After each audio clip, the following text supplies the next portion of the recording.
Hello, my name is James Whiting, and this is my coaching assignment A1. So, coaching skills. To be a good coach requires a combination of aspects to be perfected and tuned to become a higher tier coach. A few of these skills are such as teaching ability. As a coach, if the client isn't enjoying or understanding the lessons, often they won't stay with the coach. This can be things of the lessons becoming too bland or too simple, maybe not pushing the client as far as maybe they could be in their ability in the game. Next, another one is game knowledge. To be a coach, you have to be aware of the game, obviously.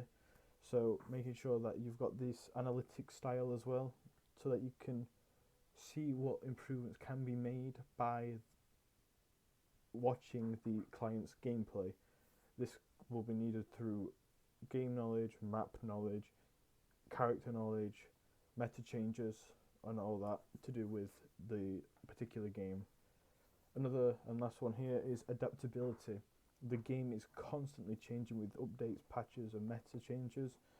So making sure you can plan lessons towards the changes to give your client a boost into the whatever the game's becoming through those updates. Game and player knowledge. Starting with in-game knowledge, we have things such as meta, as discussed before, which is the strongest characters currently to be played in those updates, or that state of the game as it is. Another can be game settings, which is more for the coach's side, such as spectating and replay options, so that they can watch the player back and zoom in on key points that could be improved or could be commented on by the coach. Alright, next is player knowledge. This can be their needs as a client, such as schedules and specific issues they're having within the game. Another thing for player knowledge is identifying their strengths and weaknesses. This is watching their gameplay or being in the game with them and looking at key aspects that they are doing correct or just struggling with in general. Requires a process to guide teams to improve and achieve. An example of this is flexibility. A coach needs to be able to change how settings English. An example of this is flexibility. A coach needs to be able to change how sessions are set up for individual clients. Some are much faster at learning than others, and some learn in different ways, some using practical, some using visual.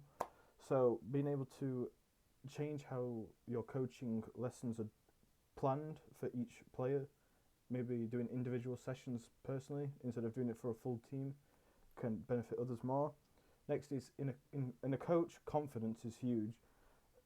You're meant to have some leadership as a coach. You're meant to know what you're doing. So being able to confidence helps you communicate and lead more effectively while displaying the necessary coaching abilities, such as patience, being able to stand by those that need more support and being fine with waiting a bit longer for the ones that can't pick it up as quickly. Lastly, self-improvement. A coach should always be improving themselves as much as improving a client. This is so that the individual style of coaching that you take on is developed and eventually perfected to become more effective as a coaching style. Coaching practices. Coaches require fundamental guidelines to ensure that the clients are safe and the coach remains professional and ethical. A way of doing this is confidentiality, maintaining the privacy of any information that the client discloses in the coaching sessions. This can be something as big as personal details or just anything personal that shouldn't be told to anyone without their permission. Ethical conduct. Coaches must follow ethical standards set by the ISF, which is the International Coaching Federation. Lastly is feedback and evaluation. This is essential for coaching because it allows clients to assess their experience with the coach, letting the coach improve themselves as well as figure out what they need to do differently if the client doesn't feel as comfortable. Some ways to develop skills. As a coach, scrims are a perfect way to hone your team's skills. Scrims refer to a practice match between two competitive teams.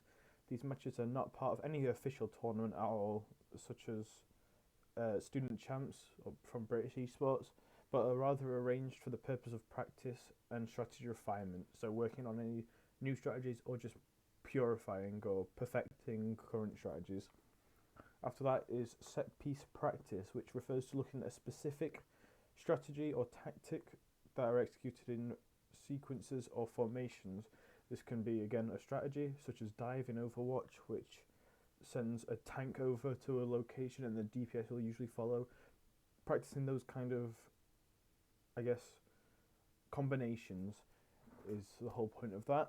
Lastly is priming, which is more of a mental skill to develop, similar to traditional sports where athletes will do pre-game, rituals or mental exercises to get into the right mindset. Priming involves activities aimed at enhancing focus, confidence, and performance. This is done just before a big game to make sure the players are in the right mindset.